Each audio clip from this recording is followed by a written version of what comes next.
उम्र 30 साल, रंग गेहुआ, हाइट 5 फुट 11 इंच, लंबी घनी दाढ़ी, गहरी आंखें, उर्दू, फारसी, हिंदी और अंग्रेजी फराटेदार, मॉडर्न वेपन की नॉलेज। वो नेपाल, पाकिस्तान, बांग्लादेश को ऐसे नापता जैसे शहर के किसी दूसरे मोहल्ले में जा रहा हो।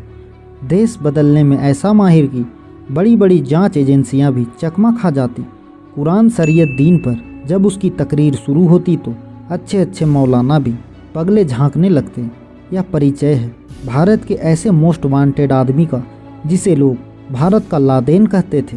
ये वो शख्स है जिसकी तलाश में जांच एजेंसियां पूरे देश में खाक छानती रही।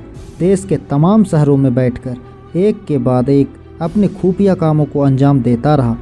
हैरत अंगेज यह है कि जब देश की सभी बड़ी जांच एजेंसियां उसकी तलाश में थी, उस वक्त वह बिहार में बैठकर यह एक ग्रुप बना रहा था जो एक देश में दीमक की तरह काम करता है। कौन है यह मोस्ट वांटेड आदमी जिसकी वजह से खलबली मची हुई थी? कैसे इसको इंटेलिजेंस ब्यूरो ने पकड़ा, चलिए जानते हैं। देखिए, कारवार से 120 किलोमीटर दूर भटकल कभी उत्तर कन्नड़ जिले का फाइनेंशियली सबसे बढ़िया शहर था। ये मैनुअली नवायत मुसलमानों द्वारा बसाया हुआ है, जो एक व्यापारिक समुदाय है जो अरब मूल के हैं। गल्फ कंट्रीज के साथ अच्छे रिलेशनशिप्स के कारण भटकल इकोनॉमिकली काफ़ी अच्छा शहर बन चुका था और इस वजह से इस टाउन के लोग एक कंफर्टेबल लाइफ जी रहे थे। इसी टाउन में एक आदमी का जन्म हुआ था जिसका नाम है यासीन भटकल, मगर इसका असली नाम यह नहीं था। 15 जनवरी 1983 को लंबे इंतजार के बाद जरार सिद्दी बप्पा और रेहाना के घर एक लड़का पैदा हुआ जिसको नाम दिया गया मोहम्मद अहमद यासीन सिद्दी बप्पा। उनके घर उस दिन काफ़ी खुशी का माहौल था और उनको क्या पता था कि जिस बच्चे की वह खुशी मना रहे हैं वही आगे जाके उनके दुख भरी जिंदगी का कारण होगा। अहमद यासीन उर्फ यासीन भटकल बचपन से ही शांत और रिजर्व रहना पसंद करता था। जैसे जैसे वह बड़ा हो रहा था उसके फादर को उसके लक्षण सही नहीं दिखाई दे रहे थे। अपनी पत्नी और 3 बच्चों को भारत में एक आरामदायक जीवन जीने में मदद करने के लिए 4 दशकों से अधिक समय तक दुबई के एक छोटे से बिजनेस में मेहनत करने के बावजूद जब भी भटकल के फादर भारत आया करते थे वह अपने बच्चे को अपनी फैमिली से दूर जाता ही देखते थे। उनको उस वक्त ही मालूम हो चुका था कि कहीं ना कहीं वह सही दिशा पे नहीं जा रहा है। यासीन ने 10th क्लास में ही स्कूल छोड़ दिया।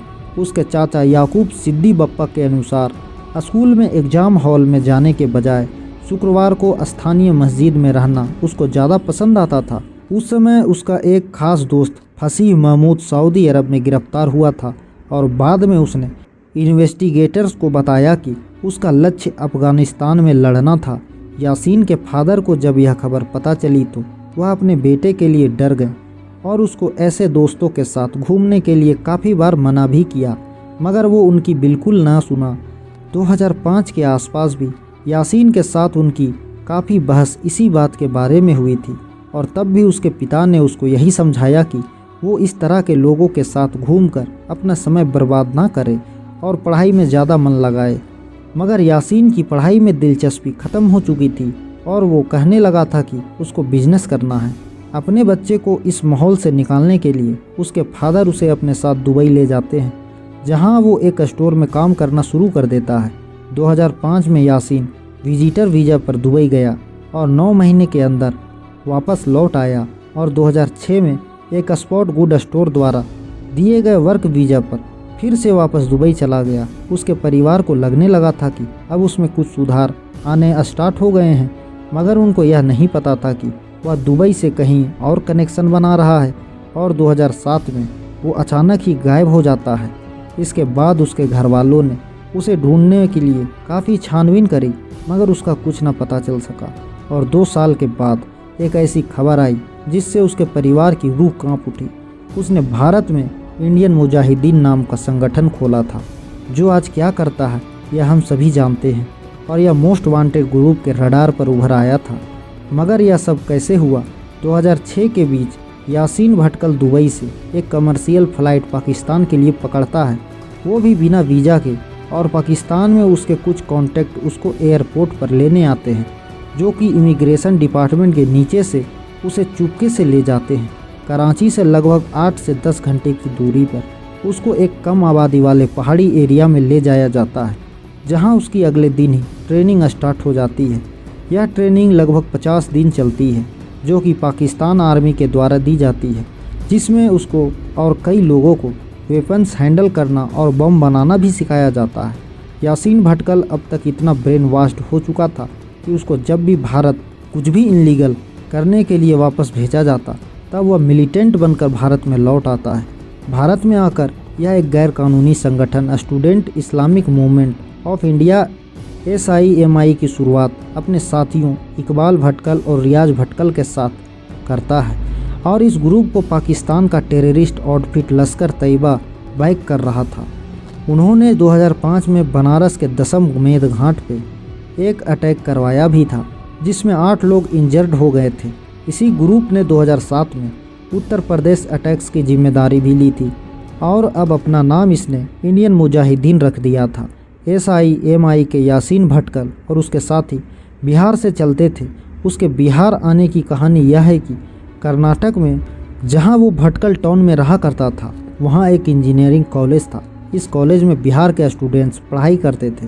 जब वह छुट्टी में घर आने लगे तो यासीन भटकल भी उनके साथ बिहार चला आया।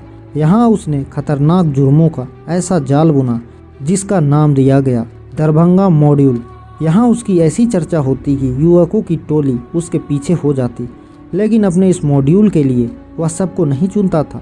यासीन सिर्फ उन्हीं यंगस्टर्स को अपने साथ शामिल करता जो हाई टेक्निकल एजुकेशन हासिल कर रहे हों या काफ़ी तेज़ तर्रार हों। यहाँ उसने मधुबनी, समस्तीपुर, दरभंगा और पड़ोसी जिलों के करीब 3 दर्जन यंगस्टर्स को अपना दीवाना बना लिया।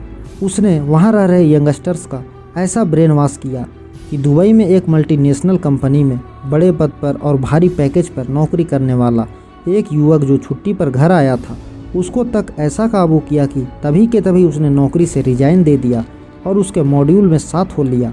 इसके साथ ही वह नेपाल के रास्ते पाकिस्तान और बांग्लादेश से ISI के बंदूकचियों को बुलाकर अपने मॉड्यूल में शामिल यंगस्टर्स को बम बनाने और मॉडर्न वेपन्स को चलाने का अभ्यास कराया करता था। 2008 में वो यहाँ पर आया और 2013 तक रहकर खुद की बनाई गई 200 अलग अलग जगह घटना की प्लानिंग करके देश के तमाम शहरों में अंजाम देता रहा। 2008 में जयपुर, दिल्ली और सूरत हादसे से, साल 2010 में जामा मस्जिद, जर्मन बेकरी, चिन्मया स्वामी स्टेडियम, शीतल घाट और बेंगलुरु में सेम तरह के अटैक्स करवाएं। यहाँ तक कि जिस बिहार में वह रह रहा था, वहाँ के फेमस बोध गया मंदिर में भी उसने ही अटैक कराया था। इन धमाकों में 200 से अधिक लोग अपनी जान गंवा चुके थे और सैकड़ों घायल हो चुके थे। यासीन भटकल को भारत का बिन लादेन कहा जाने लगा था, क्योंकि लादेन को चकमा देने में महारत हासिल थी और यह भी वैसे ही चकमा देने में शातिर हो चुका था। देश की खुफिया एजेंसियों को भनक तक नहीं लगी थी कि अलग अलग जगहों पर इतने प्लान तरीकों से कौन अटैक कर रहा है। कोई गवाह नहीं, कोई सुराग नहीं। तब अखबारों में एक लाइन काफ़ी चर्चे में रहती थी, घोस्ट टू बम्स, यानी एक भूत आकर धमाके कर जाता है। 2008 में कर्नाटक की चिकमंगलुरु पुलिस को एक बड़ी टिप मिलती है कि एक मोस्ट वांटेड अपने कुछ साथियों के साथ एक किराए के मकान में रुका हुआ है। बस फिर क्या था, आस पड़ोस के थाने से और जवान बुलाए गए। घर के बाहर घेराबंदी भी हुई और जब पुलिस अंदर गई तो वहाँ कोई नहीं मिला। वह तब तक भाग चुका था। सेम ऐसा ही इंसिडेंट साल 2009 में कोलकाता के शेक्सपियर सरनी पुलिस स्टेशन में हुआ था, जहां एक इंसान को पकड़कर लाया गया जिस पर चोरी करने का इल्ज़ाम था। उसे कई घंटों तक स्टेशन में बिठाया गया। आरोपी और पुलिस के बीच पूछताछ हुई, जहां उसने पुलिस को समझा दिया कि वह कोलकाता का लोकल है और उसका नाम बुल्ला मलिक है। पुलिस ने उसे छोटा मोटा चोर समझकर जाने दिया और यह वही मोस्ट वांटेड आदमी था जिसके टिप साल भर पहले चिकमंगलुरु पुलिस को मिली थी। इस आतंकी को जल्दी से जल्दी पकड़ने के लिए भारत सरकार ने इसके सिर पर 3.5 करोड़ का इनाम भी रख दिया था। मगर जैसे कि कहा जाता है कि कोई भी अपराधी कितना भी चालाक क्यों ना हो, कभी ना कभी कोई सबूत छोड़ ही देता है। यहाँ भी ऐसा ही कुछ हुआ। 13 फरवरी 2010 में पुणे की मशहूर जर्मन के बाहर जो हमला हुआ, उसमें कुछ सबूत मिले और 8 सालों में यह पहला मौका था जब पता लगा कि बम किसने प्लांट किया। पहली बार CCTV में इस आदमी का चेहरा दिख गया और इसको पहचान लिया गया था। नाम था मोहम्मद अहमद जरार सिद्दी बप्पा उर्फ यासीन भटकल। इंडियन मुजाहिदीन का को फाउंडर। लेकिन इस पहचान के बाद भी अगले 3 साल तक भारतीय एजेंसियों को इसका कोई भी पता नहीं लग पाया। इस बीच उसने दिल्ली में शादी भी कर ली थी, लेकिन बिहार में एक लड़की से उसको मोहब्बत हो गई। वह यहाँ निकाह करके घर तक बसाना चाहता था। उसे पता था कि देश की इन्वेस्टिगेटिव उस पर नज़र गड़ाई बैठी है, इसीलिए वह वेश बदलकर दिल्ली, मुंबई, कोलकाता और सूरत के उन इलाकों में जाता जहां कई बार जांच एजेंसियों से उसका सामना भी हुआ, पर वह पकड़ा नहीं जा सका। जिस शहर में जाता वहां उसका पहचान पत्र अलग रहता। बिहार में वह यूनानी डॉक्टर था तो नेपाल में एक इंजीनियर। वह कोई और नहीं बल्कि यासीन भटकल था, जो एक डॉक्टर के रूप में वहां फेमस था। जब तक स्पेशल यूनिट वहां पहुंचती है वो नेपाल भाग चुका होता है। इसी बीच नेपाल में तैनात इन्वेस्टिगेटिव ब्यूरो के आला अधिकारी का तबादला बिहार हो गया, जिनकी स्कैनिंग में भटकल आने लगा। एक टीम बनाई गई और उसकी हर एक्टिविटी की बारीकी से जांच की जाती रही। नेपाल के पोखरा में इंजीनियर के रूप में चर्चित यासीन खुद को एक मल्टीनेशनल कंपनी का इंजीनियर बताकर रहने लगा। वहां उसके बड़े जाल थे, हालांकि वो जाल ISI का था। उस नेटवर्क की जानकारी IB के अधिकारी को पहले से ही थी। जैसे ही वो उस नेटवर्क के संपर्क में आया, वैसे ही IB सतर्क हो गई। इधर देश भर में उसकी तलाश जारी थी। उधर स्कैनिंग में IB अधिकारी को पता चल गया कि भटकल नाम बदलकर नेपाल के पोखरा में रह रहा है। मिशन के नाम पर टीम के चीफ ने अपने इंडिया के बॉस से नेपाल जाने की परमिशन मांगी, लेकिन उन्हें परमिशन मिलने की बजाय जवाब मिला भटकल नेपाल में नहीं है, मगर जो उन्हें टिप मिली थी उसके लिए यह रिस्क लेने के लिए भी रेडी थे। और बिहार की टीम जीत पर थी कि वे नेपाल जाएंगे ही। इंडियन चीफ ने डायरेक्ट कहा कि अगर खेल तमाशा करने जाना है तो वो अपने रिस्क पर जा सकते हैं और इसमें डिपार्टमेंट का इन्वॉल्वमेंट नहीं रहेगा। जैसे कि ये डिपार्टमेंट का ऑफिशियल असाइनमेंट नहीं था, इसीलिए उन्हें कोई हथियार ले जाने की परमिशन नहीं थी और डिपार्टमेंट से दी जाने वाली राशि भी नहीं मिली। इसीलिए टीम आपस में ही कुछ पैसे इकट्ठा कर नेपाल में घुस गई। टूरिस्ट के तौर पर SOG की टीम 20 अगस्त 2013 को नेपाल के पोखरा पहुंची और यहां के माउंट व्यू होटल में यह लोग रुके। इसके बाद एक लंबी रेकी की गई जहां यासीन का पता लग चुका था, मगर अभी भी 100% श्योर नहीं थे कि यासीन ही हैं। तभी एक ऑफिसर को आइडिया आता है। उनका कहना था कि अब एक ही तरीका है कि किसी भी तरह यासीन भटकल की आवाज़ रिकॉर्ड करके लाई जाए, क्योंकि बीते 2 सालों के दौरान IB ने यासीन के कई फ़ोन टैप किए थे, तब जब वो अपनी पत्नी से दिल्ली बात करता था। यानी यह पता था कि उसकी आवाज़ कैसी है और आवाज़ मैच होने पर संदिग्ध के भटकल होने का पक्का सबूत मिल जाएगा। बस प्रॉब्लम ये थी कि अब यह काम कैसे हो। एक बार फिर उस मुखबिर को याद किया जाता है जिसने उसके बारे में टिप दी थी। उससे कहा गया कि वह यासीन भटकल के पास एक मरीज बनकर जाए और फ़ोन रिकॉर्डिंग ऑन रखे। 24 अगस्त 2013 को मुखबिर यूनानी डॉक्टर यासीन भटकल के पास मरीज बनकर जाता है। इस आवाज़ को जब पुराने टेप किए गए वॉइस सैंपल से मैच किया गया तो एकदम क्लियर हो चुका था कि वह यासीन भटकल ही है। 28 अगस्त 2013 रात 10 बजे नेपाल पुलिस उस मकान में घुसी जहां वह छुपा था और वहां उसे धर दबोचा गया। SOG को इस ऑपरेशन में डबल सक्सेस मिली और उनके हाथ में भटकल के साथ साथ एक और आदमी हाथ लग गया जिसका नाम था असद उल्लाह अख्तर उर्फ हड्डी। वो अलकायदा का खास था और अफगानिस्तान में उसकी ट्रेनिंग हुई थी। हड्डी वाराणसी, पुणे, मुंबई के जवेरी बाजार में, अहमदाबाद में हुए सारे अटैक्स का मास्टरमाइंड था। भारत सरकार ने उसके सिर पर 10 लाख रुपए का इनाम भी रखा हुआ था और इन दोनों आदमियों को नेपाल पुलिस भारतीय बॉर्डर तक लेकर आई और फिर इन्हें SOG की टीम को सौंप दिया गया। नेपाल में हुए इस ऑपरेशन के जरिए 2 लोग पकड़े गए जो अलग अलग संगठनों के लीडर्स थे। यासीन भटकल को पकड़ने से इंडियन मुजाहिदीन और हड्डी को पकड़ने से सीमी एक झटके में ख़त्म हो गया था। और यह सब कैसे हुआ आपने जान ही लिया। केवल SOG से जुड़े एक अफसर और उसकी टीम की जिद की वजह से, जिन्होंने अपनी नौकरी और ज़िंदगी सब कुछ दांव पर लगा दी थी सिर्फ अपने मुल्क के लिए।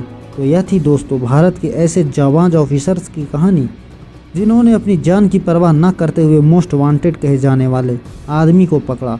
आपकी क्या राय है इन ऑफिसर्स के डेयरिंग को देखकर? कमेंट करके ज़रूर बताएं। तब तक के लिए हम आपसे विदा लेते हैं। जल्द हाजिर होंगे एक नए इंटरेस्टिंग टॉपिक के साथ। अगर ये वीडियो पसंद आया तो इसे अपने दोस्तों के साथ शेयर कर दें और हाँ, वीडियो को लाइक करना बिल्कुल ना भूलें। और अगर आपने हमारे चैनल को अभी तक सब्सक्राइब नहीं किया है तो वो भी कर दें। साथ ही बेल आइकन प्रेस करना बिल्कुल ना भूलें ताकि हमारी वीडियोज आप तक सबसे पहले पहुंच सके।